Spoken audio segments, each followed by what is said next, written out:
A pleasant day to each and everyone. I am Norlene Calasing Revilla and I am with my group mates, and for today we are going to discuss our topic entitled Learners with Difficulty with Self-Care.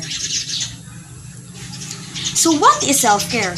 So self-care often refers to a person's capacity to perform daily living activities or specific to body care such as the following skill: washing oneself, brushing teeth, combing, trimming nails, toileting, dressing, eating, drinking, and looking after one's health. So self-care skills are the everyday task undertaken so children are ready to participate in life activities. So self-care includes how you are feeling your body, how much sleep you are getting, how much physical activity you are doing, and how well you are caring for your physical needs. So while these are typically supported by adults, it is expected that children develop independence as they mature. But children with additional needs may struggle with the basic activities of daily living. Oftentimes, such students are those with moderate to severe cognitive deficits, including individuals with intellectual disability or intellectual development disorder, or IDD. So we all know that when a certain child has difficulty in self-care, they really rely to other people to perform self-care for them. So, and yes, they have no interest in developing independence as they are. What is intellectual disability?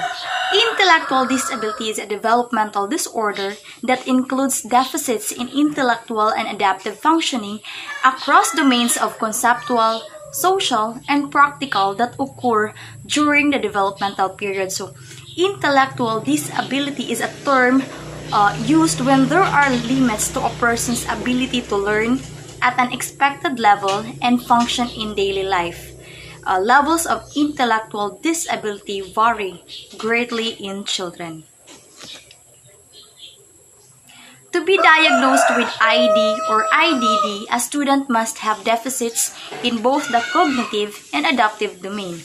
Children with Down's syndrome with moderate to severe disability may also have problems with self-care. So, when a child has self-care difficulties, or children with Down syndrome or IDD, they might also have difficulties with following instructions, the ability to understand and be able to initiate the task to be done as per requested by others.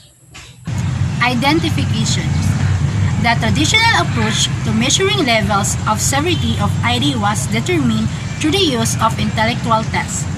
Intelligence tests, often called IQ tests, most commonly used to diagnose a learning disability. There are four levels of intellectual tests. There are four levels of intellectual disability, and the first is mild level, is IQ 50 to 70.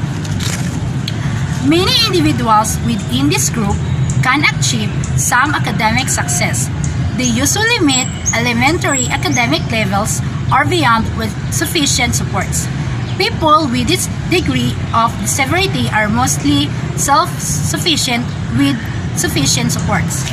The second level is moderate. IQ is 35 to 50. Most self-care activities can be performed, but many require extended instruction and support. The third is severe. IQ is 20 to 35. Self-care activities require daily assistance. They also need safety supervision and supported assistance. And lastly, profound. IQ is below 20. Intellectual disability, this person is dependent upon others for all aspects of daily care. Learning characteristic. Students who have difficulty with self-care often time reach developmental milestone at a later age compared to critical development period. So this is the example of the student who have difficulty. So dire magkuha ng mga characteristic sa ilang mga development nga maglisod sila. So they are learn to sit up, grow, walk, and talk later than other children and maybe have trouble remembering and understanding consequence of action.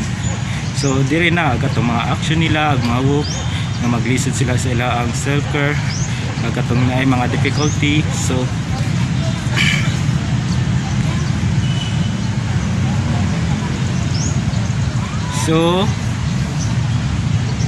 due to cognitive difficulties, children with ID may also have deficit in the area of reasoning, planning, judgment, and abstract thinking. So dire na sila maglisod og mga mag-reasoning, planning, judgment, and abstract thinking kay sa late of development.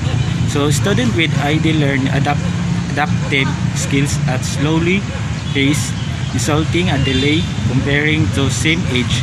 Typically, developing student benefits from modeling and can imitate well. So dili na katong palagi delay na sila kay sa ilang age nila, dili kayo ila ang development sila ang kuan thinking, sila ang kuan reasoning, planning, judgment. General education adaptation. So specific approaches have been found to the effective in teaching students with difficulty with self-care, namely the use of diary, explicit instruction, task analysis, forward and backward chain, and video modeling. So diri na nato ma-apply ang general education adaptation.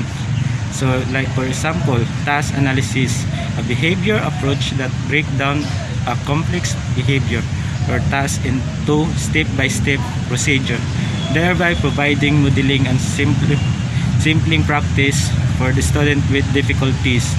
So dire na gatong mga behavior approach that break down sa ilaang by step nga ilang gipang buhat sa ilaang kuan, like katong sa how to washing, how to brushing para sa self-care. So in an inclusive classroom, self-care skills such as washing hands can be task analyzed into simplest steps and presented in a poster accompanied by the picture. So it is used by many different classrooms in a school in terms of inclusive education, and as well as those students who are in special needs. Okay. Direct instructions. Using direct instructions, the teacher models how each step is done, then allows the students to try the steps with guidance and prompts until he or she is able to do the task independently.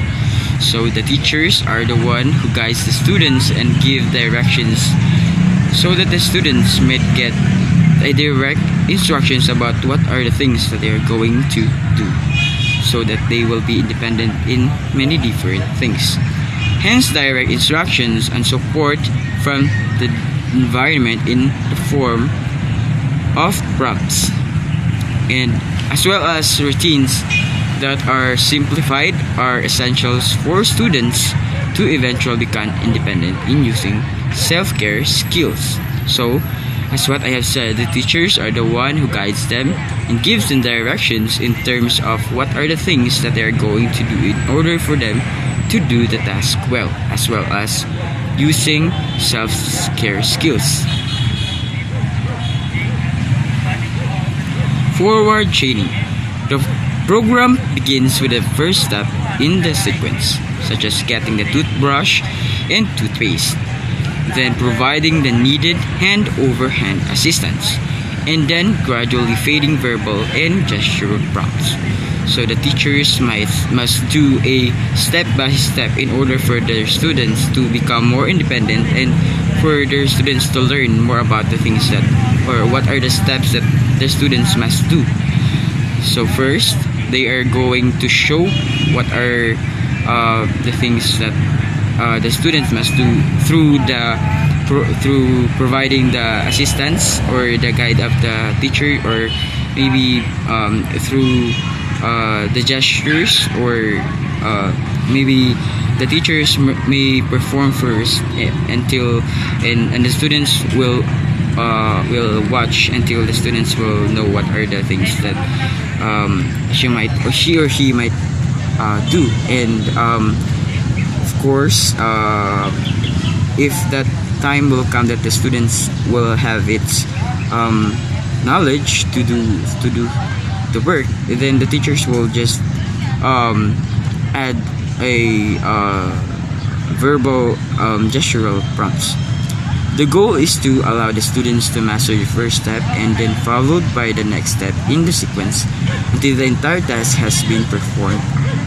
So the teachers will allow their students to become independent after the students will learn about what are the things that they are going to perform. Excuse me. Backward chaining. The teacher models are all the steps from beginning and then allows the child to do the last step of the behavior chain with assistance and props. So as what I have said, the teacher is the one who is performing first the task and then showing it to their students, and then after that the students will allow themselves to perform after what she or he observed what in his or her teacher. And then the video modeling. The use of video-based intervention, including the video modeling and video prompting for teaching and daily living skills such as brushing teeth, setting a table, washing dishes, etc. So aside from teaching it by showing it how it is being performed, the teacher is also showing some video clips, or it is used in order to really the students know about what are those steps, or how a simple thing will be done in a way of performing. So the video intervention is very important for those students with the inclusive education, and of course with those students with the special needs, because it will allow students to learn, to watch about what are the things that they might have that they have to do, or even though if it is a small thing, or if it is just a small step by step, but through step by step it will allows them to really, it guides them to do the thing in a way that it is